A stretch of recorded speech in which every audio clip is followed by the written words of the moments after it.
नमस्ते दोस्तों, मेरा नाम डॉक्टर सुजाता सिंह तांजड़े है और ये मेरा दूसरा वीडियो है।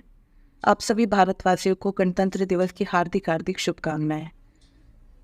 आज हम अपना 75वां गणतंत्र दिवस मना रहे हैं और ये हमारे लिए बड़े सौभाग्य की बात है कि हम अपनी आज़ादी को मनाते हुए 77-78वें वर्ष में आ गए हैं। उसी तरह हम अपना गणतंत्र दिवस मनाते हुए 75 वर्ष पूरे कर चुके हैं। गणतंत्र दिवस का अर्थ केवल एक दिन खड़े होकर गणतंत्र दिवस मना लेना, एक दूसरे को बधाई देना नहीं है। गणतंत्र दिवस का अर्थ है कि हमें उस गणतंत्र को, उस संविधान को और उसमें वर्णित सभी मूल्यों को सहेज के रखना है। गणतंत्र दिवस का अर्थ है कि हमारा जो गणतंत्र का प्रमुख होगा उसको हम निर्वाचित करेंगे। हमारे भारत के संविधान की प्रस्तावना में यानी कि प्रेम्बल में साफ साफ लिखा हुआ है कि हम भारत के लोग भारत को एक संपूर्ण प्रभुत्व संपन्न समाजवादी लोकतांत्रिक गणराज्य बनाने के लिए इस संविधान को अधिनियमित आत्मार्पित करते हैं। लोकतांत्रिक गणराज्य, ये शब्द बहुत महत्वपूर्ण है क्योंकि लोकतंत्र का अर्थ हम सभी जानते हैं ऐसी शासन व्यवस्था, ऐसी सरकार जिसमें शासन करने का जो दायित्व है, जो सरकारें अपना शक्तियाँ प्राप्त करती है अपने कार्य के लिए, जो भी उनको संविधान द्वारा प्रदत्त जो भी शक्तियाँ हैं, जो भी कार्य सौंपे गए हैं, उन सबका स्रोत जो है वो जनता है, भारत की जनता है। हम कहते हैं we the people of India, हम भारत के लोग। हम भारत के लोग की शासन के समस्त के शक्तियों के केंद्र में हैं। हम ही सरकार को बनाते हैं और हम ही उस सरकार को हटाते हैं। यही सही मायने में लोकतंत्र का अर्थ है। लोकतंत्र में सबको समान व्यस्त मताधिकार प्राप्त है।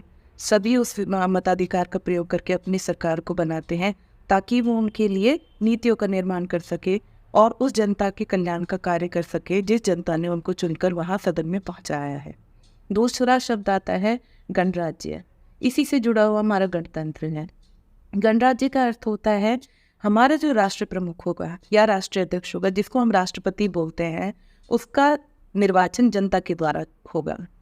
हमारे यहाँ पे क्योंकि अप्रत्यक्ष तरीके से हम राष्ट्रपति का चुनाव करते हैं, पर कहीं ना कहीं चुनाव होता है जनता के ही माध्यम से है।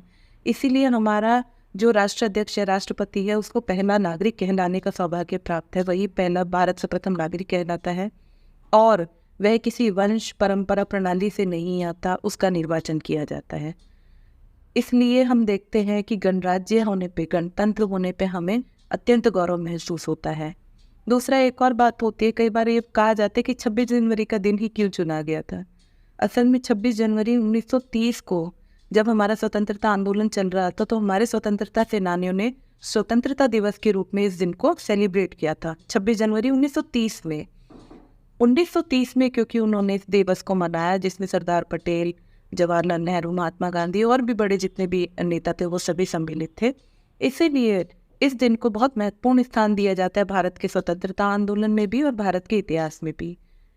जब हमारा संविधान लगभग पूरा होने पे था और 26 जनवरी को जब 26 नवंबर 1949 को हमारा संविधान पूरा हो गया और उस पर संविधान सभा के सभी सदस्यों ने हस्ताक्षर कर दिए, तो ये बात उनके मन में थी कि ऐसे दिन उस संविधान को लागू करा जाए जो दिन अत्यंत महत्व का हो।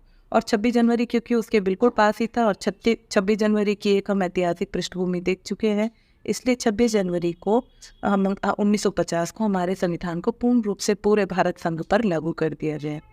इसी के साथ ही हम उस स्वतंत्रता के लिए अंगड़ाइयाँ लेने लगे, उस नवीन भारत के निर्माण के लिए वचनबद्ध हो गए और ये हमारा कर्तव्य बन गया। नागरिक होने के नाते हमें जो अधिकार प्राप्त हुए उसके साथ साथ ये हमारा कर्तव्य हो गया कि इस स्वतंत्रता को, इस गणतंत्र को और अपने संविधान को सहेज कर हम चले और इसका पालन करें और ज़्यादा से ज़्यादा लोग और जितना हो सके सबका साथ सबका विकास जो सरकार भी बोलती है उसमें उन मूल्यों को कहीं ना कहीं हम अपनी धरोहर से शामिल करें और अपने संविधान को आगे लेकर चलें और भारत को नई नई ऊंचाइयों तक लेके जाएं।